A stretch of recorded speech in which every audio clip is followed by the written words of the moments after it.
Hello, everyone. Welcome to our Ascot Champions Day preview. So this is my third attempt at an intro. I've fumbled through two, so hopefully we can go for this one and already deviating away. But no, we're very much looking forward to Ascot. It's going to be cracking days racing.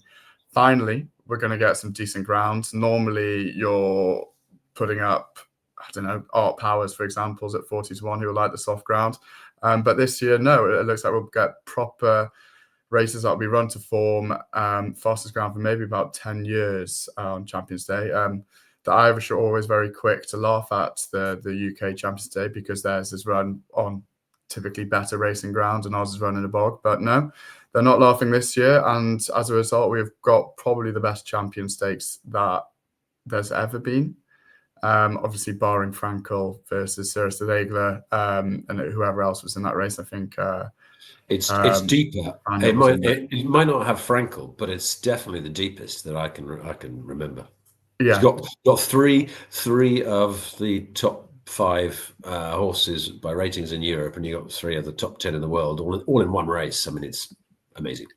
Yeah, we've got a pacemaker to set the race up perfectly, and that's where we'll start. Devil's Advocate, 150 to 1. We've seen some shocks this year. Is he going to provide a shock again? What's wrong with 150 to 1 pacemaker? Big Group One got one that way. Another one almost went that way, and the pacemaker hang on for 3rd place. No, I don't expect Devil's Advocate to do the same, but in a year of shocks, I'm old enough, you're not, to remember Maroof, who was the pacemaker for, I think it was Barathea, running for Sheikh Mohammed many years ago, stealing this at, I'm going to say 66s, maybe it was only 50s, but who knows? The important thing about the pacemaker is that it's being run for Ombudsman because they fear Delacroix' turn of foot, and they don't want a slow run race that will be potentially taken by something with a bit more instant zip. But this pacemaker is music to Graffar's ears because that's exactly what Calandagan will need at this shorter trip that he's run a long time.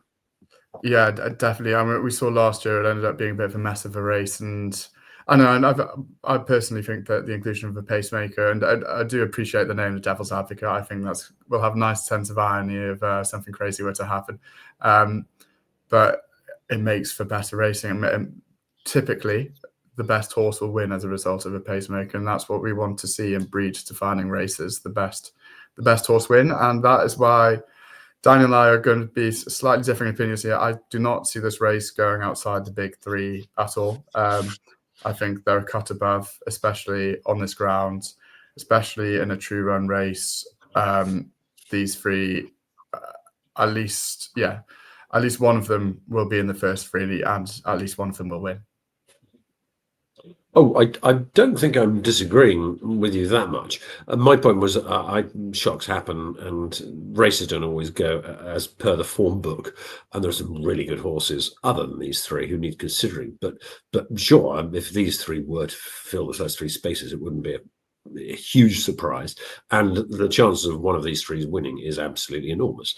I'm not disputing that. That said, since I typed out these prices a couple of hours ago and you got back and sort of did your preparatory work, Calandagan is strengthening and Ombudsman is weakening, and that market move is going in view with my instincts that Calandagan is absolutely superb horse. He's got a superb record over this track, and I don't quite understand why he was so big. Now he's only 3 to 1.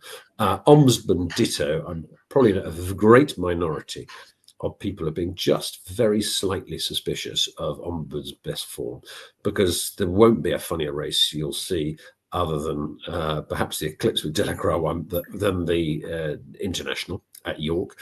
And in the Prince of Wales, Ombudsman was, by a couple of measures, actually either the slowest or the second slowest horse in the race by the top speed he reached and by the top furlong speed he ran. It was an efficiency thing. Everyone else overdid it at one stage or other. So anyway, now he's coming back out. I find it very difficult to choose between these 3. But Calandagan, I know he hasn't run over a distance this short since his second race over all weather at Chantilly. It's all been longer distances, but at York, so close to picking up City of Troy over just a half a furlong longer. If he gets a fast pace, I think that's what he'll need. If it was a dawdling pace, I'd be really worried for him. I think he's a massive threat. I don't find out any of them a bet personally, though, at the prices. What about you? Yeah, I saw Calandagan opened up 4-1 when we went down to the 5-day markets, and that was of interest. But as you say, as it gets down to 3-1 now, it would be less. So if Ombudsman drifts then out to 3-1, 5-2, maybe back him. But it's cliche, and I sort of resent it when people say this on podcasts. But I will be just quite happy watching this race as a spectacle, as opposed to having playing it. It's so evenly contested, and it's just such high quality sport. I would like to say, talking of high quality sport, that hats off to the lads putting Delacroix on him, because I think in a way he's the one I fancy least of the three, particularly now there's a pacemaker in. He's won 2 races, really looking really good, but seems to be with sort of injection of pace to win races at whatever stage he's won them, and I wonder if he'll be able to do that with a really fast pace. So hats off to the trio, the Ballydoyle trio of owners for entering him, because it makes for a cracker. Yeah, I mean, you have to think he must be working very well if they're keen to throw their hand to the ring. They could easily retire him to stud now off the back of a fantastic Irish Champion Stakes, but there must be a degree of confidence going into this. Yeah, I mean, it does genuinely show that they're sportsmen as well as owner breeders, because the stud value, if he would have finished 4th in this, it wouldn't help his stud value, would it? So yeah, good on them for doing it. But yeah, if it weren't for my if I weren't for my least favorite jockey in the business, I'd probably quite invested in Calandagan. But as is, I'll sit it out and watch. Yeah, arc-winning jockey. All right, we'll move on to the possible upsetters. No major comments on the front three at the current prices, but there is a quite healthy battalion of 120 odd rated horses that are double-figure odds here, and maybe on the day we'll get 4 places. And if that were to be the case, who would you be looking at? I don't think there's a chance of getting 4 places actually by the time this race cuts up. I mean, a couple of the horses in here, I think, are were something to happen to Delacroix. The Line of Winter, there's no chance, is there? Are they going to run Los Angeles, Swagman, and Mount Kilimanjaro? Unless they're doing gang tactics, I can see them come down to 9-10, so I don't think we'll get the 4. But and just briefly of those 5, Almaquam, poor old Ed Walker.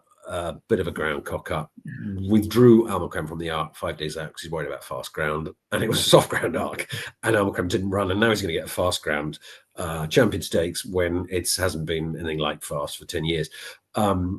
It's just gone against this horse. There's a good race in him, but I just think the ground has gone against him. Economics, unbelievable. You know how good a race is when a returning Economics is 16-1. Bled in this race last year, but I have Haggis down as one of the more cautious trainers in the business. And I just don't think this is the owner overruling the trainer. I think the trainer reckons that Economics is still an absolutely cracking horse, and he's ready to do himself justice. I know he hasn't had a run, but he's the first of the ones I fear here. Almeric, it's 2 listed wins. I'm sorry, you can't surely beat 3 of the best 5 horses in Europe off the back of 2 listed wins. I cannot make that leap of faith. First look, don't really like the ground. 4, it's a Wasnan afterthought for a presence in the big day, just like this similar to 1 look for the Fillies. That's a no. Pride of Arras we put up at this price. It came in, has now drifted back to this price. I think you would agree with me, when we put up Pride of Arras, we did not expect a Champions quite this deep. So while I'm not saying, I thought we discussed it and decided against putting them up. So this is a... Oh no, Pride of Arras we did put up. We've got it out there, an article on the website. Has that gone from your memory? It is. Yeah, absolutely. But the bottom line is, while the bear form is not good enough, the brilliant Dante run, which looks brilliant at the time, looked dreadful in form, but looks a little bit better as the months have gone on.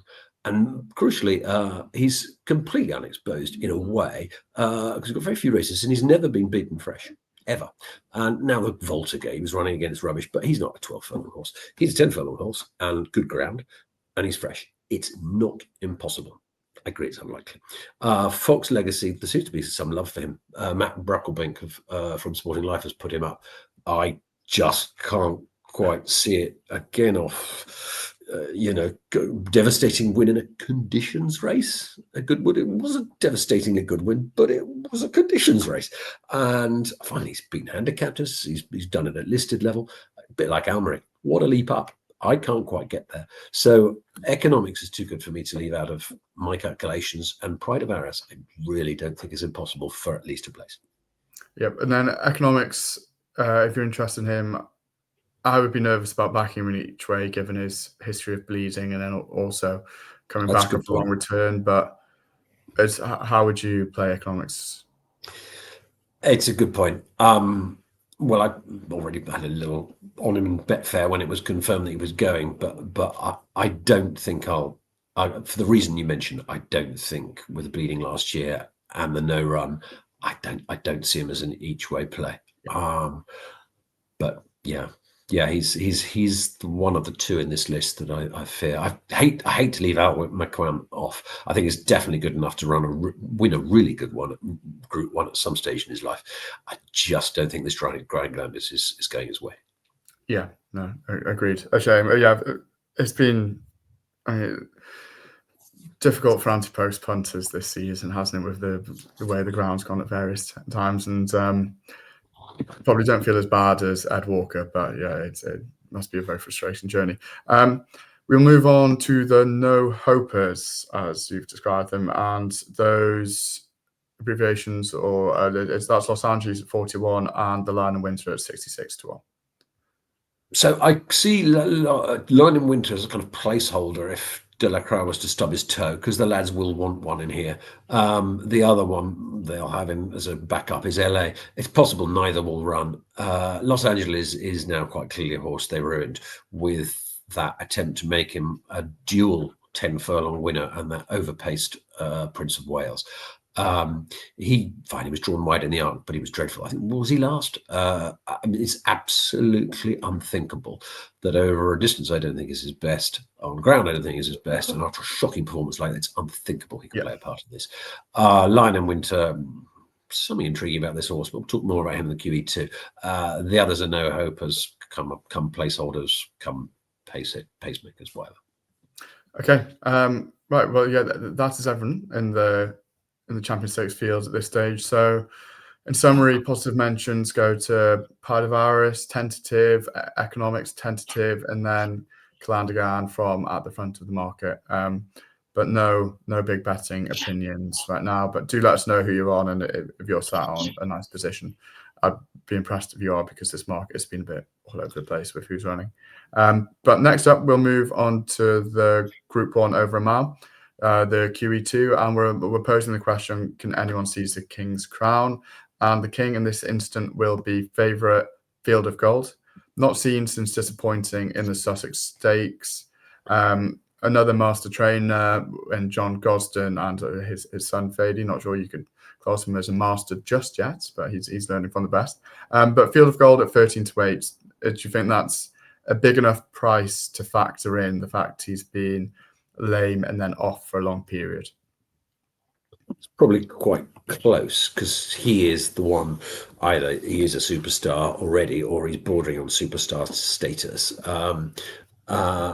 He's by far the best horse in this race on his best form. So in that sense, he towers over them, particularly on that St. James Palace run, which was absolutely jaw-droppingly amazing. We were both there, weren't they? I don't like coming back with a break after injury, short price. I would never touch a horse like that in these circumstances. But he's coming back to the track where he's recorded his best result. Gosden can get a horse pitch perfect with, without a prep run. I get it. Not interested myself. Okay.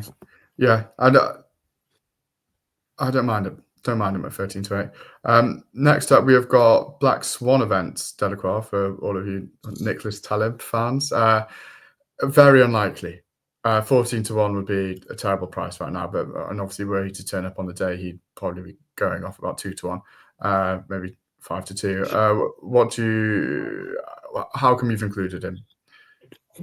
just because he's still in there.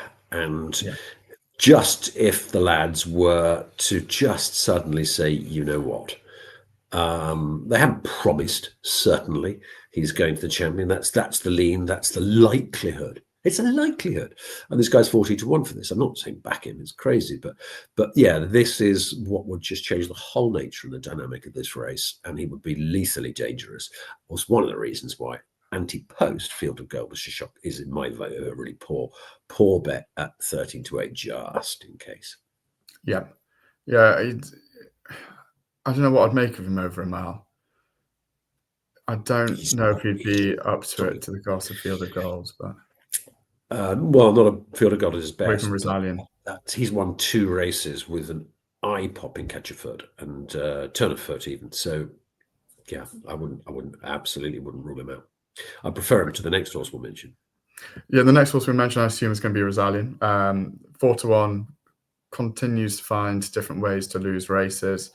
Do you foresee him doing the same again this time? Yes. I read something the other day, which made me chuckle. This is the best horse in the world with a 0-5 record this year. I thought that was quite good. For a horse with a 0-5 record, he really is a very good horse. But he's lost 5. He's got 5 different excuses. I don't think he's the horse that everyone thought he was after his final 2-year-old run and after his 3-year-old season. Excuse. 4-1, too short. Sorry, I'll let him win. Yeah, no, I agree. I would expect him to drift out potentially a bit. Fallen Angel, on the other hand, comes here off the back of quite an impressive win. I know you're always a fan of hers, and you still? I am. You kindly prevented me from putting her up for the was it Lockage or whatever it was at the beginning of the year? Yeah, 12-1 out. But so here's the thing about this horse, and I can't think of another horse who's had 12 runs for whom this is true.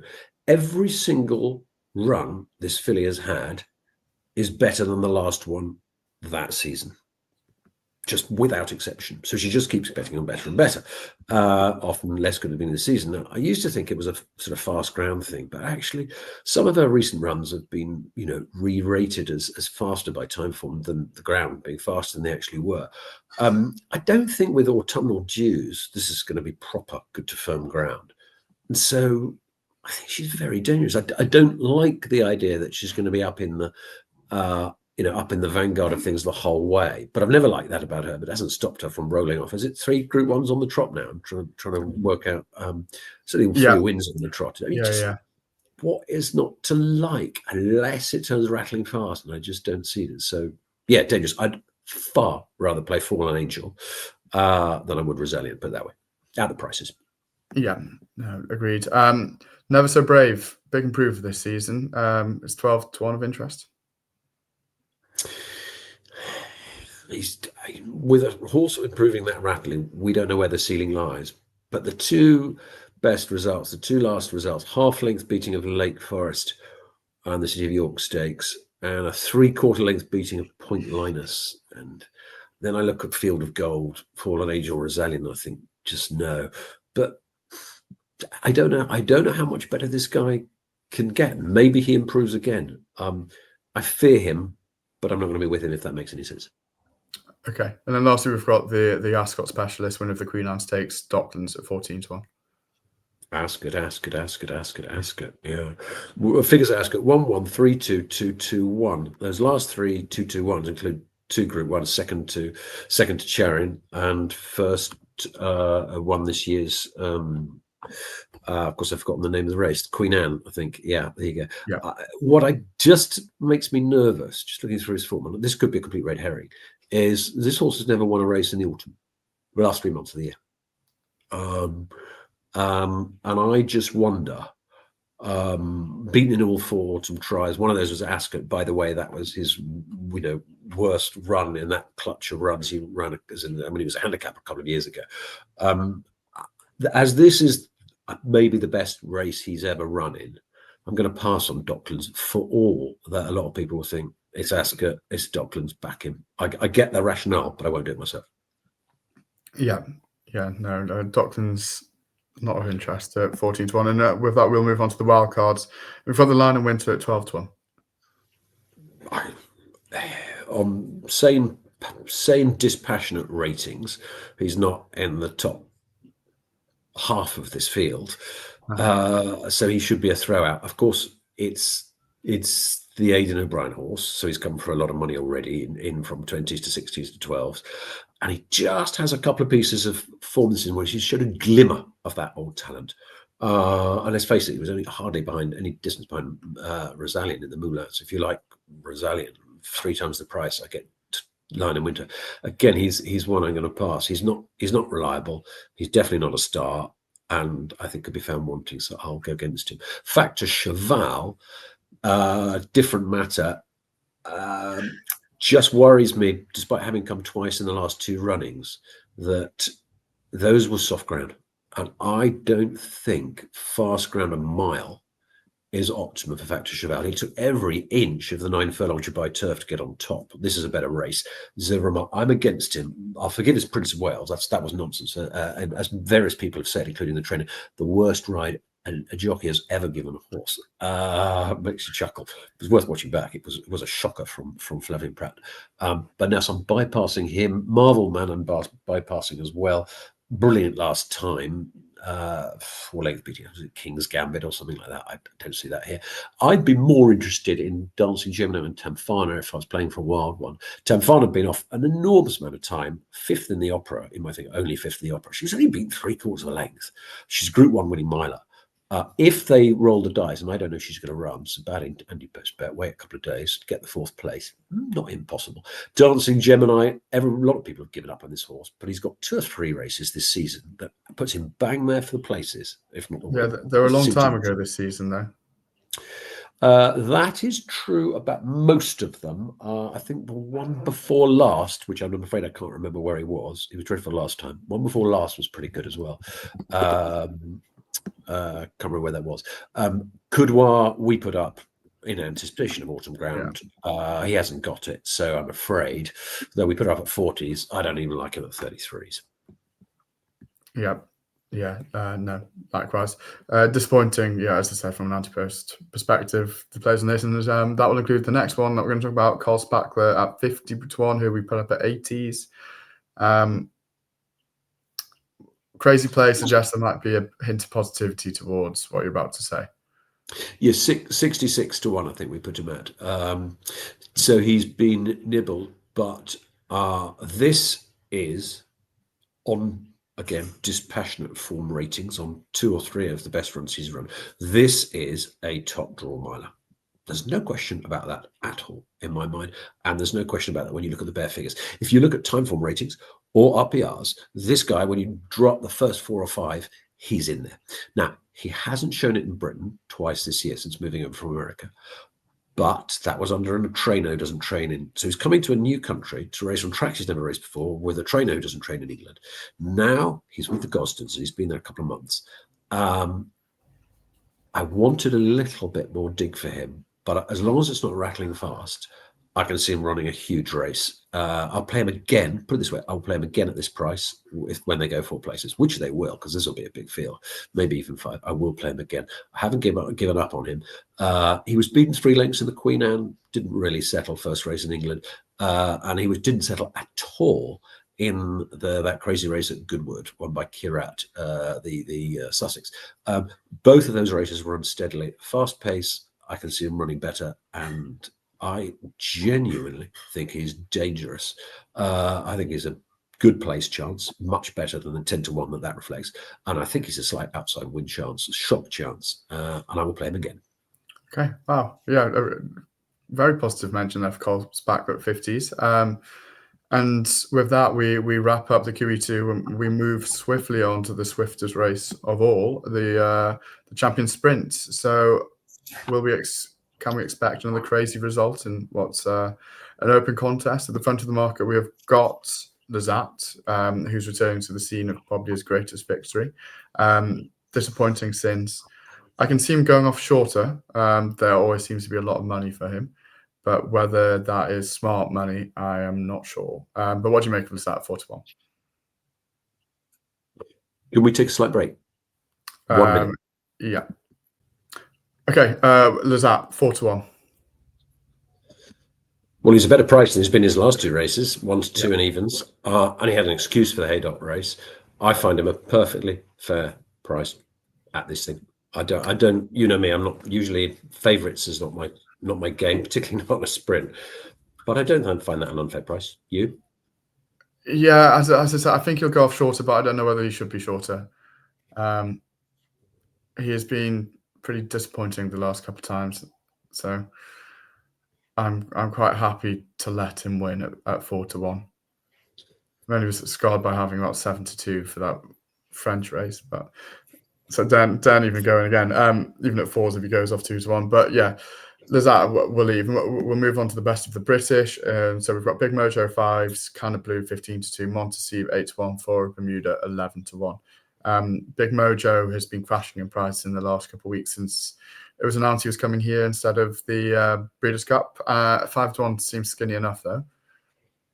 Yeah, the money came because they know that fast ground is this boy's bag, and it's not necessarily Montecito's kind of blues, possibly even Flora Bermuda's, though she's very flexible.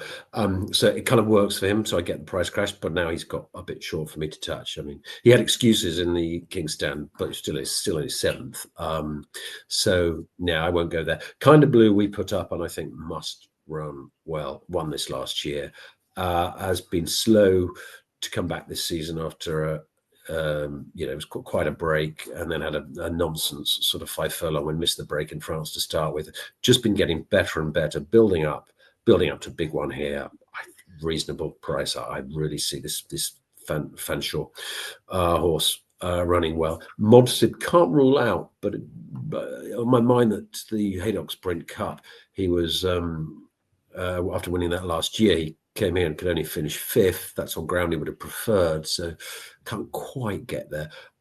Flora Bermuda is kind of deserves to win a big one at some stage, but for a horse to deserve something doesn't mean necessarily you should back it, and she occasionally misses the break. One thing I will say about this race, though, generally, is I'll wait to see before playing again. I've got a tiny bit of anti-post here and there. I'll wait to see the draw, and particularly for the first time ever, we've got a 6 furlong race, 1 or 2 races before this on the card, which will tell us whether there's a significant draw bias. I'd probably almost like to wait until 90 minutes, therefore, before this race, before playing it.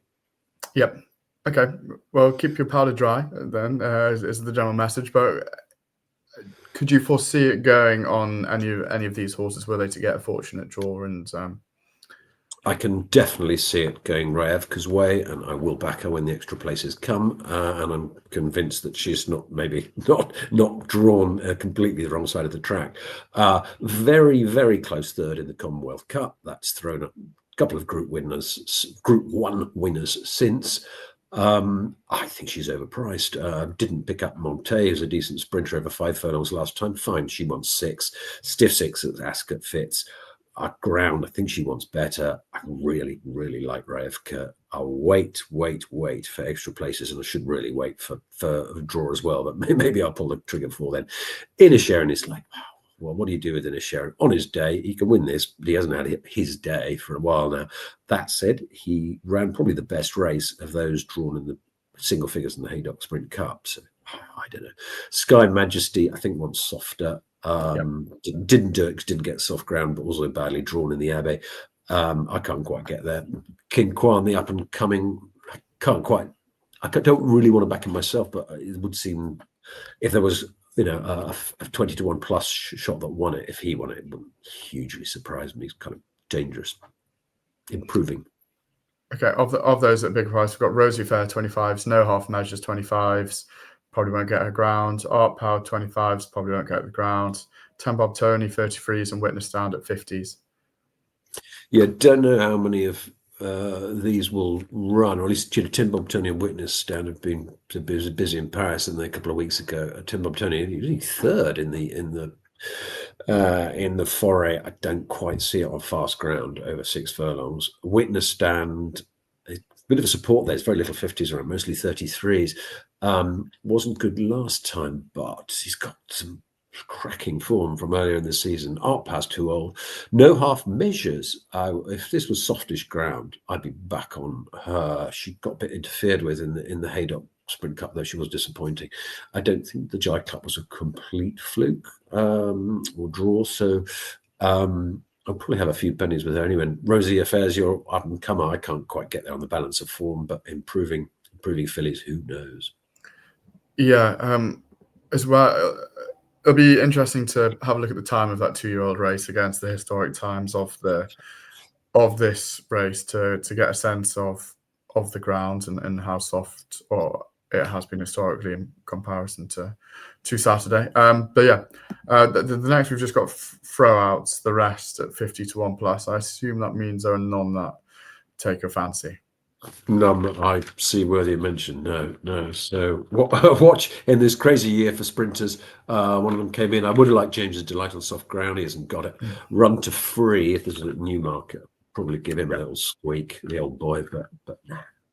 Okay, well, we'll move on to the Fillies and Mares, and this is interestingly titled The Battle of Hastings Dilemma. So I'm looking forward to discovering how the Battle of Hastings feeds into the narrative of the 1 mile for Group 1 for Fillies and Mares. And we'll start at the front of the market with the fresh stars. We've got Estrange at 4 to 1, who was withdrawn from the Arc based on ground, draw, or was it actually that she stepped? Well, I can't remember what her actual excuse was. Was it that she had a cough, or was it that she drew dreadfully, then scoped badly? Scoped badly, yeah. If you believe the scope badly, if I was a trainer, I would have said, "Oh, she scoped badly," and I've withdrawn her after she was drawn 17 to 17, or where she was drawn. Yeah. Not shunning the decision at all. Just it's novel then.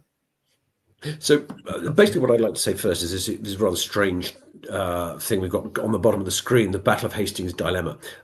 English history, basically the whole of English history for the last 1,000 years has basically, you could argue, been shaped by one sub-event, namely King Harold's army having to march up to Stamford Bridge to fight a massive battle against Harald Hardrada from Norway, or wherever he came from, just 20 days before the Battle of Hastings.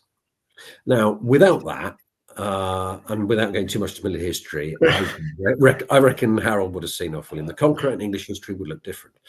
What you got here is exactly the same situation. You've got, of the top 7 in the betting, more or less, or 7 of the 8 in the betting, you've got 2 who come here fresh, ready to go to war, fresh, and you've got 5 who've got the Battle of Stamford Bridge in their legs, or rather Longchamp 2 weeks ago. So these 2 are actually not now the front 2 in the market, because Kalpana's leapt into favouritism. You've got to give them an extra shout because of the freshness, right? They don't have that soft ground thing just 2 weeks ago. Estrange, she almost seems like long to me now. She's drifted. She's very, very good. We know that she prefers it a little bit softer. Maybe that's why she's weakening. But in the Hindview Mirror, that race against Minnie Hawk, which she was being 3.5 lengths or whatever. Well, 2 things about that. Firstly, that's been re-rated good to firm by Time Form, and I don't know how much firm will be in Saturday. So I'll watch the ground on the day and description, as you say, the times of the races. But the other factor is that 3.5 lengths by Minnie Hawk on ground you don't like, that still puts you 3rd in this year's Arc, which would still be the best piece of form on offer here. Yeah. So Strange, I get it. And you're missing 2-3 days because of dirty scope. She's scoping clean and fine now, and they're happy with her. I'm still surprised. I'm not surprised she's not favourite. Wardar is the other fresh one, really, really improving. She and Danielle were 3 or 4 lengths clear of that Goodwood race that she ran in. 2 butts there, so I'm not going to back her. But I do respect her. 1 butt is she prefers softer ground 2, and this is getting fast. And 2, even a half-length beating of Danielle. Danielle's 14 to 1 here. I don't quite think it's good enough, but maybe she's improving and I'm wrong. Okay, on to the battle weary, those that fought in France. We've got Kalpana at 7 to 2, Quisisana at 9 to 1. We might take it a long way 12s, 1 look 14s, and Latakia at 14s. I'm basically chucking out, for my calculations, and obviously to potentially publish them, chucking out the last 3 because of the 2-week thing, and I think on the balance of their form they don't quite stack up. We might take the long way. I don't know, has she won this season even? I know there's the second to Minnie Hawk was the Irish Oaks, was probably Minnie Hawk's least impressive run this season. 1 look, yeah, again, a bit of dig required. Latakia, I just don't think they're good enough. The other two, I do think they're good enough, and I much prefer one to the other. And it's purely on price basis. Kalpana fished ahead of Quisicin in the arc, but they both were on that wide track around a couple of bends. Chris Cook wrote a brilliant article in the Racing Post showing where all the horses were on these bends, and you can see the horses who finished 1, 2, 4, 5 right on the inside. Billy Hawk, Dallas, Giavolotto, and whoever the other one was. So see, and on the outside, you've got Kalpana, Quisisana, Los Angeles, and one other, none of whom really did anything. Kalpana did the best, but Quisisana won faster ground than she got that day, and I think she's 3 times the price, and she's the one I want. I backed when she was confirmed for this market a couple of days ago. Annoyingly, she'd come from 12s to 9s, but I still think she's more interesting. And I think Kalpana, for a horse who hasn't won this season, for all that she's got lovely Ascot form, with the 2 weeks in legs, I'm not prepared to take favouritism. Yeah, could potentially be taking Rosallion's crown for the best horse to be 0 from 5. Not for 5 this year. Good, you're absolutely right. Rosallion has competition. Again, very good point. Very good point. Yeah. I mean, don't get me wrong. That second to Calandagan is amazing. Much more amazing, by the way, than her win in this last year. This year's edition looks significantly stronger. I wish 9 out of 10 people who follow horse racing wouldn't be able to name more than one of the 5 or 6 horses that followed her Kalpana home in last year's Fillies and Mares. Yeah, all I remember is Doha because I'd backed and I think she ran 40, and then Wingspan was second or so. Wingspan ran decently, I think, in the Breeders' Cup, but Village Voice. It's Group 3 field. Tiffany, who's back, we'll come to. So, any of the outsiders, they dangerous? Danielle mentioned before at 14, so that still feels quite short to me. Tiffany again, 14s. Bedtime Story, 16s. What's going on with that horse? What trip do they want to run over? Ballet Slippers at 25s and Shahar at 40s. My only anti-post for this race was Danielle at 16s. I put on a couple of months ago. Mildly disappointed when she couldn't beat Wardar, but that one's a good one. Held on to the anti-post, but when it was clear that Galan was drawing, I cashed out. I don't quite see it. She was, by the way, she was your Oaks favourite 18 months ago. She won by about 12 lengths at Lingfield. Yeah, and then it all went wrong. Kind of whenever she faced fastish ground, it all went wrong. So I chuck her out here now. Tiffany has been trying to get Group 1s and cheap Group 1s in Germany and failing. Was third in this last year. She's decent filly, but I don't like her here. Bedtime Story, I would be all over like a rash. You know me and Bedtime Story. Yes. They're doing a Los Angeles on this horse. They're ruining her. What did they chucked her in the 1 mile 6 Prix de Royale? What made them think that Bedtime Story once 14 furlongs over soft ground? It's absolute insanity. That said, she or Ballet Slippers will be the Ballet d'Or number 1, and whichever one comes in, they ain't going to be the prices they are now when they do. Bedtime Story, not impossible with dry ground, but again, she's been up to Stamford Bridge. Yeah, I'm surprised viewers aren't falling asleep the amount you're talking about Bedtime Story. It's frequent, isn't it? But sorry, bad joke. Shahar finally 40s. Any word on it? I thought a better joke would have been we should have got another couple of thousand followers on the basis how often I'm mentioning Stamford Bridge in the last 10 minutes. But anyway, that's another matter. Shahar, I was keen on for and wrong about in the Opera. Daughter Cracksman thought she liked the soft ground, but she didn't. Gosden's, I thought she was dangerous. If they keep her in on this better ground, even though Cracksman soft ground should be fine, I might play each way at more places. I still believe this is a highly talented filly, and so do the Gosdens. That's good enough for me at 40s. Okay, nice. Yeah, Shahar 40s. One of a couple strong words there in the Fillies and Mares stakes. Strange at 4-1, very complimentary. We'll move on to the Long Distance Cup as the last race. Will hopefully be quite brief because it's probably the least interesting of all the races, with a 1-2 favourite in the shape of Trawlerman. It's only a 6-runner field, so there isn't much to take him on each way with. But yeah, 1-2, will he repeat his previous successes in this race? I have no idea if he'll repeat his form of his last few runs, but or indeed of the Kyprios victory a couple of years ago. In this, if he runs to his best, it's over, and that is absolutely clear. but I don't know if he will. And Sweet William got very close to him last time at York. Now back at Ascot, maybe that was okay. And I'll forgive the fact that he was well beaten this last year when it was softer ground. I think he does prefer it a bit faster, even though the really good race, the win against Kyprios, wasn't it? Was on good to soft. I don't back horses at 1 to 2. I'm certainly not now in anti-post market. I don't blame people who do, but it just wouldn't impossible. It wouldn't surprise me if he were turned over. Put it that way. Okay, Stay True 4 to 1. You jumped to Sweet William at 7, so are you avoiding Stay True as well? When it was announced that this one was going to be supplemented, I backed to Teach Way because I just think there's immense potential in this horse. And that was fine in one sense because there was 3 places and 8 to 1. So since it looks good now, but I am nervous. I'm nervous about one thing: how this fella just fizzled out in that last furlong of the Ledger. Just on the pure finishing position, not far behind Scandinavia. That puts him right there in this, surely, if Trawlerman underperforms. But we don't quite know yet whether he wants 14 furlongs and 16 furlongs is another question altogether. The counter argument, which I put my bet on, is I think he's really good, and he's only had 4 runs in his life. He's only had 2 runs last season. Came back, desperately needed the Voltica prep, and this is now his 3rd run. It's the only time in his life he's put in a 3rd run, in succession, and he might improve again. He might have faded for fitness in the Ledger after just 2 runs. I could see him grounds as well, soft ground. Wasn't used to that. Yeah, exactly. I could see him winning this, but it's a complete unknown. You take those 16 furlongs as a risk, and I don't know the answer to that. Fascinated to see. Okay, Sweet William 7's. Very tough horse. Well, he's a very dour stayer. Sometimes it looks like he's not trying his hardest, but 7 to 1. It's hard. Like you. Yeah. Well, a very tough horse. Yeah.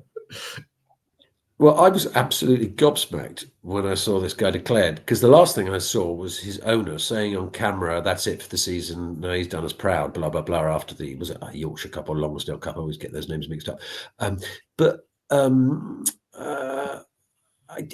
He's here, and he got very close to Trawlerman last time. I have a nibble of something on the day that's not Trawlerman, obviously not Stay True. And it might have been this one, except that the ground has gone dry. And if you look at his his wins tend to have come on softer ground, don't they? But I don't know. He is good, not impossible. Wouldn't put anyone off him. Okay, Al Kareem ran pretty recently. Ran well, but it's quite a quick turnaround. He's isn't he an even older boy than Sweet William? He's had more than 30 runs in his life. What is astonishing is his last race on the ratings was the best race of his life. I should get my notes for this guy because something else stuck out to him as well. I can't find my set notes. Yeah, Ascot form 4-1-1-1. He likes this place. That fourth was a very long time ago. Now, it is wait for it, Chelsea fans. It is a Stamford Bridge moment. Okay, that was only 2 weeks ago. So, and this is a staying trip 2 weeks. Don't like the turnaround, but career best on ratings, both RPRs and time of form. 11s seems large. I might have a couple of quid for fun on the day. No more though. Okay, somewhere 33s. This horse. Yeah. This horse. That hasn't won for 2 years. That was a Group 1. That was a Group 1. Not a good Group 1, but it was a Group 1 2 years ago. He won at Longshot. He's never quite delivered. A couple of really good runners last season. Hasn't put up on a really good one this season. Just for those with a lot of patience to forgive, maybe, just maybe. Maybe, just maybe. And then lastly, Saratoga, the outsider at 66s.